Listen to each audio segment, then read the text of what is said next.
अद्भुत ज्ञान गाथा के अंतर्गत चिदाकाश गीता की व्याख्या में आपका स्वागत है। हम आज 61वें श्लोक की व्याख्या कर रहे हैं और हम मानकर चल रहे हैं कि इस श्लोक तक आते आते आप चिदाकाश गीता से परिचित हो गए होंगे और निसंदेह भगवान नित्यानंद के बारे में भी आपको पता होगा। फिर भी चिदाकाश गीता के परिचय के बहाने हमें तुलसा या तुलसी अम्मा या आनंदी माँ के नाम का स्मरण करने का बहाना मिलता है, इसलिए संक्षिप्त परिचय देते हैं। चिदाकाश गीता भगवान नित्यानंद के उन गुप्त गूढ़ ब्रह्म सूत्रों का संकलन है जिनका उद्घाटन वे अपनी अवधूत अवस्था में करते थे। यह समय था 1922 से 1924 का। आध्यात्मिक ऊर्जा से भरपूर युवा नित्यानंद अपनी मौज में इधर उधर बहते रहते थे। उस बीच उनके मुख से कुछ वाक्य निकलते थे जिन्हें उनके साथ रहने वाले भक्त कहीं लिख लेते थे, लेकिन ये वाक्य साधारण समझ के बाहर होते थे।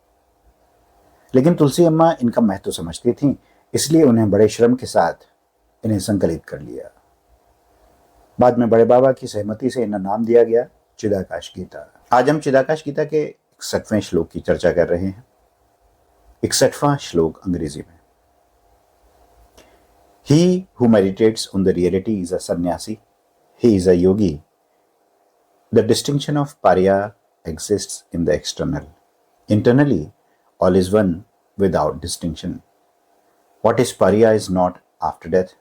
A pariya is he who has envy and pride, who holds vain discussion about religion, who talks ill of others behind their backs. Sewing is not stitching thread and cloth, but stitching manas and buddhi, merging manas in buddhi. Now the distinction of male and female. A true female is one who is merged in the external. A true male is one who is merged in the internal. One whose buddhi is firm is male. One whose buddhi is fickle is a female. This distinction of male and female is external only. Internally, such a distinction does not exist at all.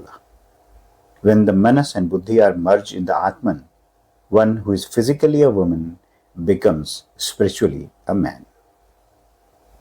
इस श्लोक के दो भाग हैं। पहले भाग में भगवान नित्यानंद चर्चा करते हैं कि कौन सन्यासी कहलाने योग्य है और कौन योगी। सही अर्थों में कौन हैं ये लोग। इसी तरह से वास्तव में परिया, जिसको अछूत या स्पर्श कहते हैं, वह कोई नहीं है, और अगर कोई है तो वह कौन है। बाबा कहते हैं कि जो इस संसार के वास्तविक स्वरूप का मनन करता है, उसका चिंतन करता है, वही सन्यासी है। जो परम सत्य का मनन और चिंतन करता है, वही सन्यासी कहलाने योग्य है। सच्चे अर्थों में उसे ही सन्यासी और योगी कहा जा सकता है। अर्थात बाह्य प्रतीकों, चिन्हों, बाह्य आडंबर और कर्म कांडों से किसी को योगी या सन्यासी कहना उचित नहीं है। सच्चा योगी वही है जो परम सत्य का चिंतन करता हो। इसके बाद बड़े बाबा कहते हैं कि अछूत शब्द और इसकी संकल्पना का कोई वास्तविक आधार नहीं। अगर इसकी सत्ता है भी तो केवल सांसारिक व्यवहार में, और वह भी असत है, क्योंकि आंतरिक रूप से सभी एक हैं, किसी में कोई भेद नहीं है। इससे यह भी पता चलता है कि बाबा ने अपने समय में व्याप्त सामाजिक भेदभाव, वर्ग विशेष को अछूत और त्याज्य मानने जैसी कुरीतियों को किस तरह चुनौती देते हुए उन्हें असत घोषित किया। उनका कहना है कि जब वस्तुतः सब उसी ब्रह्म के अंश हैं, तो फिर कोई अछूत कैसे हो सकता है। समाज का वह वर्ग जो मृत जानवरों या मृत देह के संपर्क में आकर अपने सांसारिक क्रियाकलापों का निर्वहन करता था, उसे अछूत कहा जाता था। बाबा ने कहा, जीव मृत्यु के बाद अछूत नहीं कहलाता। सही अर्थों में न मृत जानवर अछूत है और न उसके साथ व्यवहार करने वाला वर्ग अछूत है। अछूत तो वे लोग हैं जो दूसरों के लिए घृणा, ईर्ष्या और घमंड जैसे भाव मन में रखते हैं, जो इन नकारात्मक भावनाओं का व्यवहार और व्यापार करते हैं। सही अर्थों में वे लोग अछूत हैं। जो धर्म की खोखली और आडंबर बातों की चर्चा में मगन रहते हैं, वे अछूत हैं, और जो दूसरों की पीठ पीछे बुराई करते हैं, वे अछूत हैं। श्लोक में बाबा आगे कहते हैं, धागे और कपड़े को सिलना सही अर्थों में सिलना नहीं है। जब मन और बुद्धि एक रूप होते हैं, सच्ची सिलाई वो है। बाबा यहां फिर प्रतीकों में बात कर रहे हैं। बाबा को प्रतीकों में बात करना बहुत पसंद है। बाबा योग को सिलने के रूप में व्याख्यायित कर रहे हैं और कहते हैं कि धागा और कपड़े का मेल सिलाई नहीं है, असली सिलाई या योग है मनस और बुद्धि का योग। भारतीय दर्शन में बुद्धि और मन चेतना के विभिन्न रूप हैं। बुद्धि उच्चतर स्वरूप है और मनस उसका अनुचर है। बुद्धि का गुण विचार करना है और निश्चय करना है, और इस काम में मन उसकी मदद करता है। मन इंद्रियों के सहयोग से उसे संसार को समझने में सहायता करता है, और उसके आधार पर बुद्धि विचार और फिर कुछ निश्चय करती है। भगवान नित्यानंद का कहना है कि जब मनस सांसारिक स्तर पर उलझना छोड़कर अस्तित्व की उच्चतर अवस्थाओं की ओर अग्रसर होता है और इस तरह अपने स्वरूप को बुद्धि के समान करके उससे एकाकार हो जाता है, तो योग कहलाता है।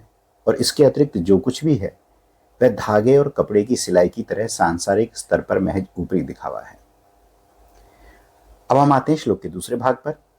61वें श्लोक के इस भाग में भगवान नित्यानंद पुरुष और स्त्री के भेद पर और उसकी निरर्थकता पर चर्चा करते हैं। सांख्य दर्शन के अनुसार यह संसार पुरुष और प्रकृति की मेल से उत्पन्न होता है। पंचभूतों से बनी प्रकृति जड़ है और जीवात्मा यानी पुरुष चेतन है। इसकी साम्यता शाक्त विचारधारा से है, जो जगत को शक्ति और शिव के मिलन के रूप में देखती है।